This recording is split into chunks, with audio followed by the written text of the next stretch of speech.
as Eamon has mentioned, my career, my trade is as a barrister. And I also, back in 2004, 2 years after I qualified as a barrister, trained as a coach. So I've got all my coaching training and stuff like that. So when people ask how I use that these days, I really find the real beauty, rather than deciding, do I really want to be a lawyer or do I want to be a coach, is how you can blend those skills together to become even more powerful than what you do. And I've gone through quite a journey over the last few years thinking, actually, I do love serving my clients in this way. I've got this gift in the law and I've got this gift in coaching. What can I do in order to make that all work? So what I'm going to be talking about tonight is not really, I hope, just applicable to law, but applicable to anybody in the professional services industries, to say, okay, how can I come across as a leader or as a person who has heart? And what's the value in that? Well, let me start with why this is of interest. I have a business that I haven't had to really market for a long time. I get a lot of my work through pure referral, or people that have heard of me, or people from the coaching industry that have approached me for things that are not even my specialism. And I've tried to turn work away and gone, you may be better served by this person or that person. And I've had people that are adamant, no, it's got to be you, because I know you'll look after me. So I've not really looked after people so that I can grow my business, but it has been a side effect of being the type of person that I am and the type of lawyer that I am with people. So I'm going to share with you tonight 3 things that you can do when you have a client in front of you, and to make sure that you really come across from that heart-centered space. So the first thing that I would say is the old Tony Robbins thing, for those Tony Robbins fans in the audience, is to really get in state for what you're about to do. And I've got an anecdote for each of these, so I'm going to share this one.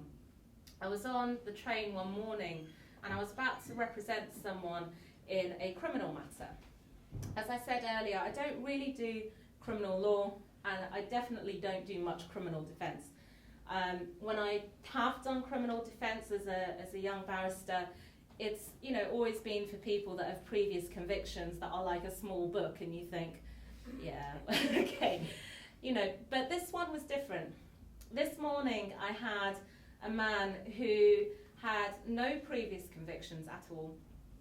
The charge in place was that he'd abused someone at a care home, and he had been a care worker for over 12 years. Now, if this had been proved to be true, not only would he have lost his good character, which affects the other types of work you can get, it affects how you can travel, but he'd have also lost a career that he'd been building up for 10 years.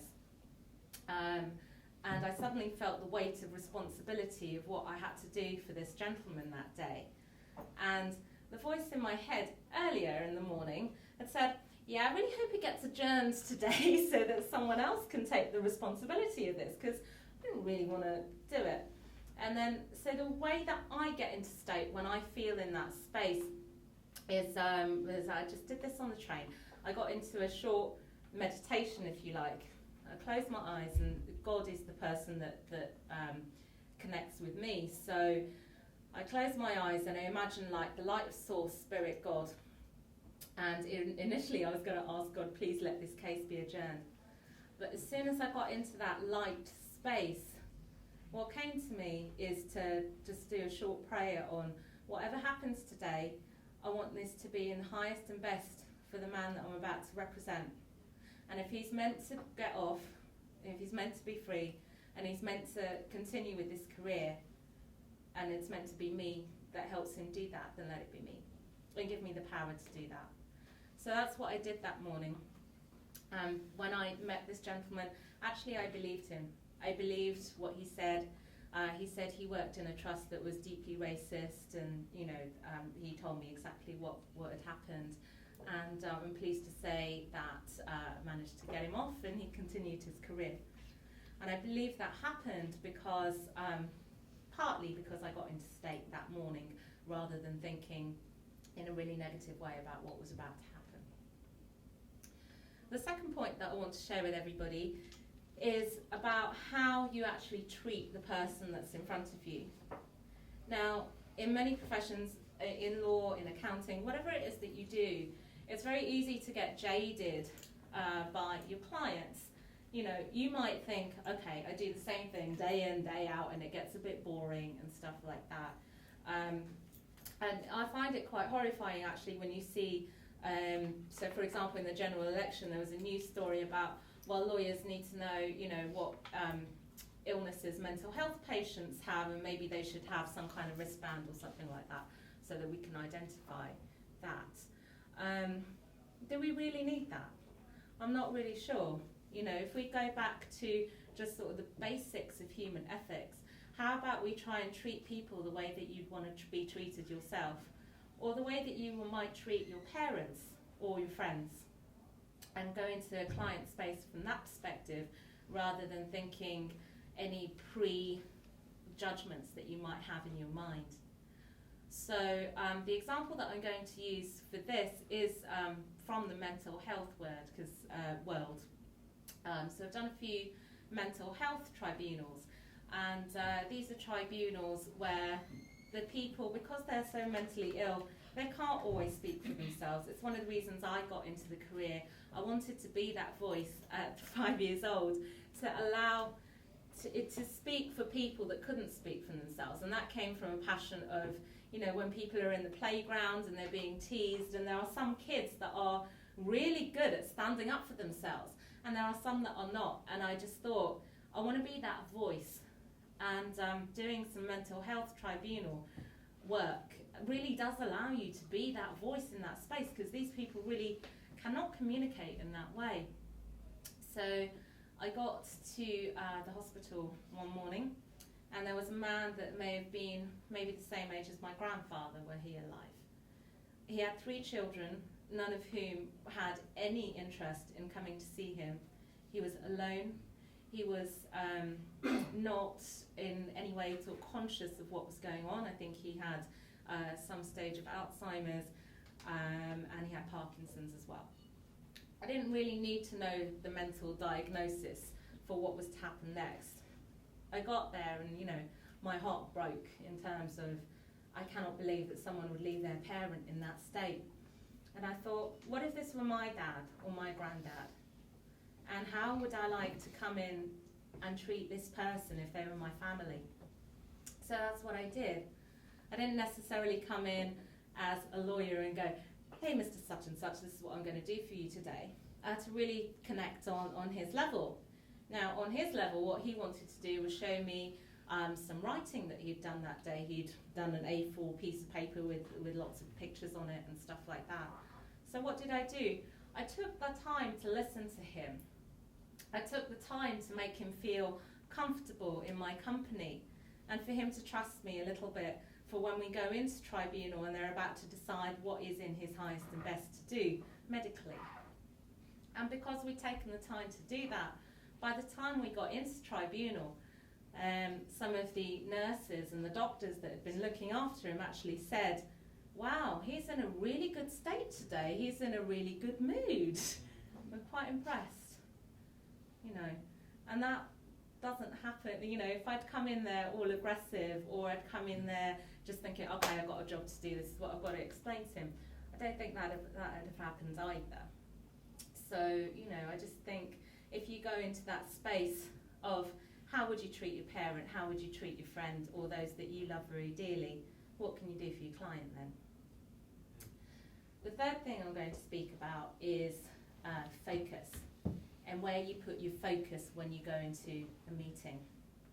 A lot of us make this mistake of, oh my God, I'm having this going on at home, and I've just broken up with my boyfriend, and, you know, I've got money troubles and all that. And they have all those voices running through their heads about what's going on with their own life. And do you know what? That is not interesting to your client, okay? It's certainly for my skills, and I'm sure for a lot of yours, your client is not paying you to come in there and talk about, actually, my dog's just died, or whatever's gone on in your life. They're paying you to come in there and to be present and to be very focused on what it is that you have to do. So, an example that I draw on from this, again from the world of law, is one where back in 2009 my dad passed away. It was very unexpected, and it was obviously a really difficult time for me. And while that was going on, I had this ongoing case. It was an employment tribunal for a women's refuge up in Manchester. Now, obviously, on the day that he actually passed away, I was not active at work or anything like that. But it was the case that I was doing at that time. So when it came up for court, it would have been very easy for me to say, this carries memories of a really bad time for me, and bring that into my work and stuff like that. But what happened? Well, instead of thinking what was going on in my personal life, and at the time I was still dealing with my dad's estate by myself and all sorts of family dynamics, I thought, let's go in there and be really present. What is the purpose of what they want me to do?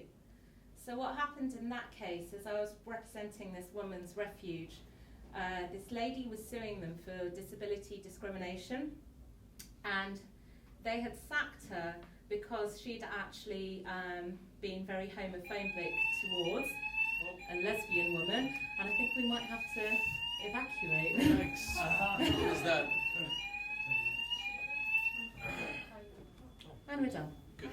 Okay. We'll edit that out. We'll edit that out. Okay. So continuing from where I was, this lady who was claiming disability discrimination, there was a lesbian woman that lived at the refuge. Obviously, the refuge included people from all races, all different types of sexualities. And some of the comments that she'd made to this woman were completely inappropriate, and on that sacked her. Now, she'd been vindictive enough to know exactly how much money that refuge had in their accounts, and she was suing them to the penny for that exact sum. So had I lost the case, that whole refuge would have closed down. It would have left however many women they had. I think it was about 40 women. They would have all been homeless with nowhere to go.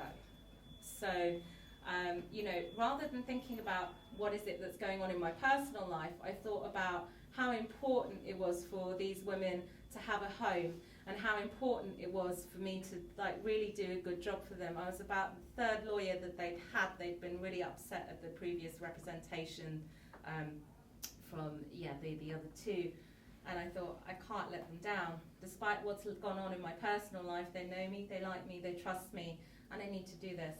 And I'm pleased to say that despite the fact they'd offered to settle the case for quite a high sum, not the amount of money they had in the account, but about half their account, and the woman had been vindictive enough to still say no and go for it at court. She left court without a penny. So, I was very pleased with myself, and I thought maybe I just had the blessings of Daddy to help me win that case. So anyway, that's what I wanted to say to you tonight, and I hope that you can use some of that in whatever profession you choose to practice.